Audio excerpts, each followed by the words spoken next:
Après avoir passé 40 ans au Gabon, un homme congolais de la République du Congo décide donc de repartir dans son pays pour aller voir ses parents. Il meurt le même jour à cause d'un pacte qu'il avait signé quand il avait l'âge de 20 ans. Histoire mystique, deuxième partie fin. Voilà comment les enfants ainsi que les amis qui avaient accompagné alors M. Baptiste, qui est décédé, décident donc de chercher des solutions. Décident donc de vouloir fouiller pour de savoir pourquoi Baptiste est décédé. Parce que c'était inacceptable. Malgré que les médecins ont dit qu'il est décédé dans son sommeil, mais eux, ils ne croyaient pas. Donc, ils décident de chercher des solutions, de se renseigner dans la ville, dans la capitale océanique. Et très vite, après avoir demandé des gens, on va leur montrer une personne qui peut les aider. En arrivant en face de cette personne, la personne avait la capacité de voir certaines choses que nous ne pouvons pas voir et de révéler cela.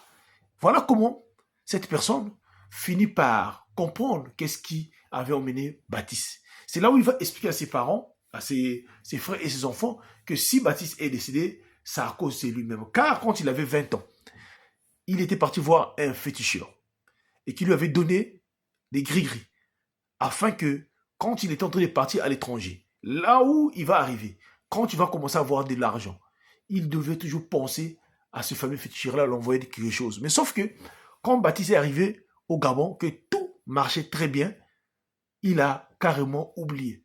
Malgré que le vieux, donc le monsieur le féticheur, l'appelait de temps en temps pour...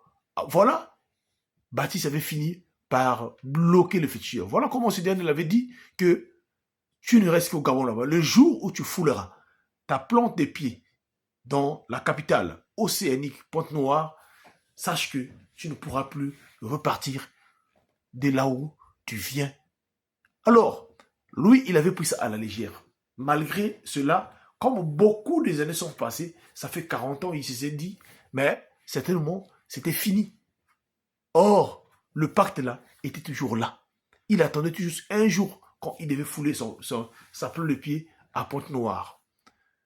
Alors, c'est là où tous ses parents, ses frères et sœurs ont compris pourquoi leurs enfants, leurs fiancés étaient alors décédés dans son sommeil. Les enfants et ses amis, rassurés de la réponse, décident donc aussi, après les obsèques de rentrer au Gabon. Voilà pourquoi j'aimerais vous dire une chose. Quand vous décidez d'aller voir des fétichières, que ces derniers vous donnent de l'argent, vous faites quoi? Faites attention. La vie sur la terre, ça rigole pas. La vie sur la terre, ça rigole pas. Ce que tu peux s'aimer aujourd'hui, ça peut te rattraper demain. Donc, il faut faire attention. Ça ne sert pas de vouloir aller gagner l'argent derrière des sectes. Car celui qui peut obtenir l'argent dans des voies ténébreuses, il doit attendre au retour conséquent. Alors, vous devez faire attention. Merci beaucoup. Que Dieu nous bénisse. Partagez-moi cette histoire-là. C'était votre frère HPH. Si vous n'êtes pas encore abonné, abonnez-vous sur ma page. Que Dieu vous bénisse. Merci.